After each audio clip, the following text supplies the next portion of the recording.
ہرکل روم کے بادشاہ نے ان سے کہا، میں نے تجھ سے پوچھا تھا کہ اس رسول کے ماننے والے بڑھ رہے ہیں یا گھٹ رہے ہیں؟ تو نے جواب دیا کہ وہ بڑھ رہے ہیں۔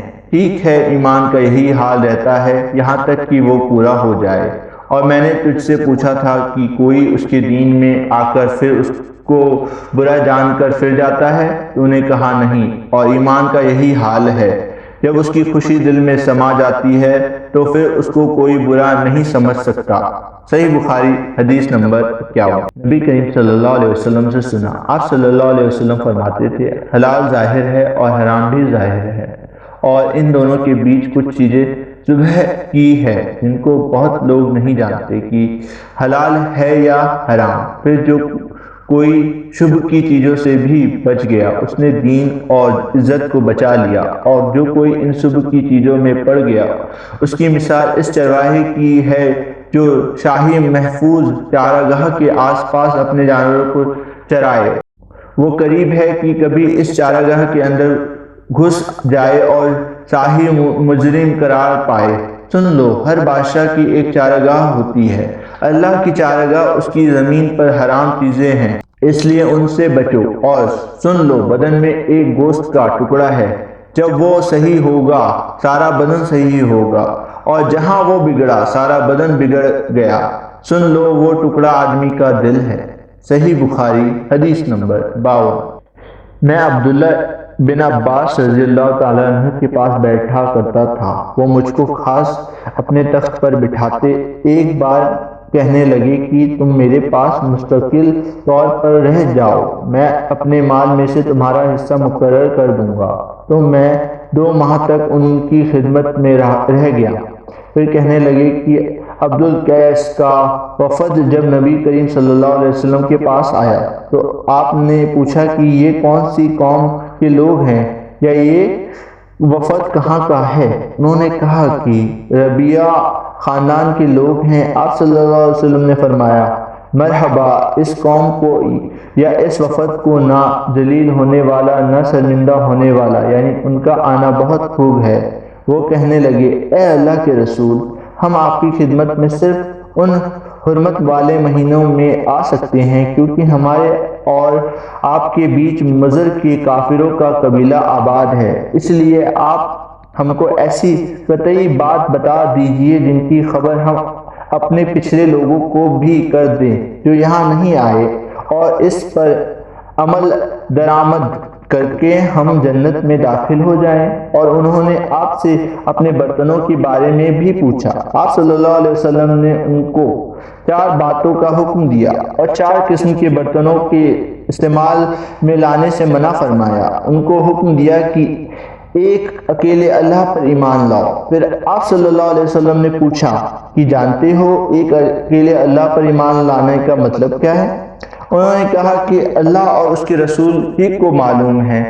آپ صلی اللہ علیہ وسلم نے فرمایا کہ اس بات کی شہادت دینا کہ اللہ کے سوا کوئی معبود نہیں، اور یہ کہ محمد صلی اللہ علیہ وسلم اس کے سچے رسول ہیں، اور نماز قائم کرنا اور زکوٰۃ ادا کرنا اور رمضان کے روزے رکھنا، اور مال غنیمت سے جو ملے اس کا 5واں حصہ مسلمان کے بیت المال میں داخل کرنا، اور 4 برتنوں کے استعمال سے آپ صلی اللہ علیہ وسلم نے ان کو منع فرمایا۔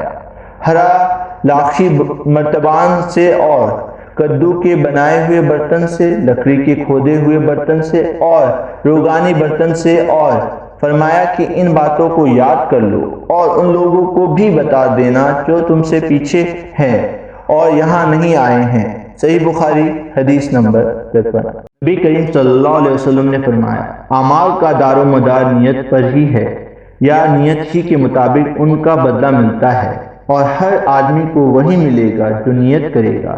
اس لیے جو کوئی اللہ اور اس کے رسول کی رضا کے لیے ہجرت کرے اس کی ہجرت اللہ اور اس کے رسول کی طرف ہوگی، اور جو کوئی دنیا کمانے کے لیے یا کسی عورت سے شادی کرنے کے لیے ہجرت کرے گا تو اس کی ہجرت انہی کاموں کے لیے ہوگی۔ صحیح بخاری حدیث نمبر 54۔ حضرت ابو مسعود نے نبی کریم صلی اللہ علیہ وسلم سے روایت کیا ہے کہ آپ صلی اللہ علیہ وسلم نے فرمایا، جب آدمی ثواب کی نیت سے اپنے اہل اور خاندان پر خرچ کرے اس لیے وہ بھی اس کے لیے صدقہ ہے۔ صحیح بخاری حدیث نمبر 55۔ نبی کریم صلی اللہ علیہ وسلم نے فرمایا، بے شک تو جو کچھ خرچ کرے اور اس سے تیری نیت اللہ کی رضا حاصل کرنی ہو تو تجھ کو اس کا ثواب ملے گا، یہاں تک کہ اس پر بھی جو تو اپنی بیوی کے منہ میں ڈالے۔ صحیح بخاری حدیث نمبر 56۔ نبی کریم صلی اللہ علیہ وسلم سے میں نے نماز قائم کرنے اور زکوٰۃ ادا کرنے اور ہر مسلمان کی خیر چاہنے پر بیعت کی۔ صحیح بخاری حدیث نمبر 57۔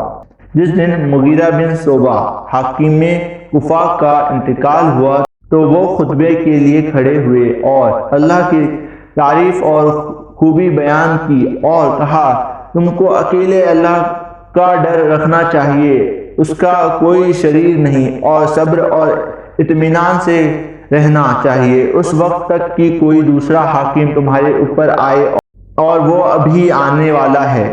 پھر فرمایا کہ اپنے مرنے والے حاکم کے لیے دعائے مغفرت کرو کیونکہ وہ مغیرہ بھی معافی کو پسند کرتا تھا۔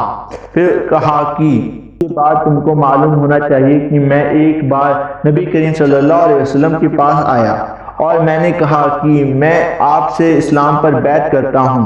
آپ صلی اللہ علیہ وسلم نے مجھے ہر مسلمان کی خیر چاہنے کے لیے شرط کی، اس لیے میں نے اس شرط پر آپ سے بیعت کر لی، اس لیے اس مسجد کے رب کی قسم کہ میں تمہارا خیر خواہ ہوں۔ پھر استغفار کیا اور ممبر سے اتر آئے۔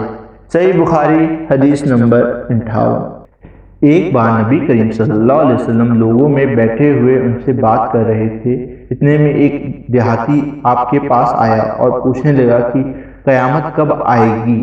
آپ صلی اللہ علیہ وسلم اپنی بات چیت میں مصروف رہے۔ کچھ لوگ جو مجلس میں تھے کہنے لگے، آپ صلی اللہ علیہ وسلم نے دیہاتی کی بات سنی لیکن پسند نہیں کی، اور کچھ کہنے لگے کہ نہیں بلکہ آپ نے اس کی بات سنی ہی نہیں۔ جب آپ صلی اللہ علیہ وسلم اپنی باتیں پوری کر چکے تو میں سمجھتا ہوں کہ آپ صلی اللہ علیہ وسلم نے اس طرح فرمایا، وہ قیامت کے بارے میں پوچھنے والا کہاں گیا؟ دیہاتی نے کہا، یا رسول اللہ میں موجود ہوں۔ آپ صلی اللہ علیہ وسلم نے فرمایا کہ امانت ایمانداری دنیا سے اٹھ جائے تو قیامت ہونے کا انتظار کر۔ اس نے کہا، ایمانداری اٹھنے کا کیا مطلب ہے؟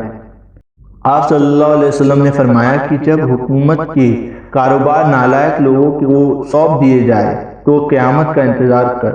صحیح بخاری حدیث نمبر 59۔ ایک سفر میں جو ہم نے کیا تھا، نبی کریم صلی اللہ علیہ وسلم ہم سے پیچھے رہ گئے اور آپ صلی اللہ علیہ وسلم ہم سے اس وقت ملے جب عصر کی نماز کا وقت آن پہنچا۔ ہم جلدی جلدی وضو کر رہے تھے، ہم اپنے پاؤں دھونے کی بجائے ان پر مسح کی طرح ہاتھ پھیرنے لگے۔ یہ دیکھ کر آپ صلی اللہ علیہ وسلم بلند آواز سے پکارا، دوزخ میں جانے والی ایڑیوں پر افسوس۔ 2 یا 3 بار آپ صلی اللہ علیہ وسلم نے اس طرح ہی بلند آواز سے فرمایا۔ صحیح بخاری حدیث نمبر 60۔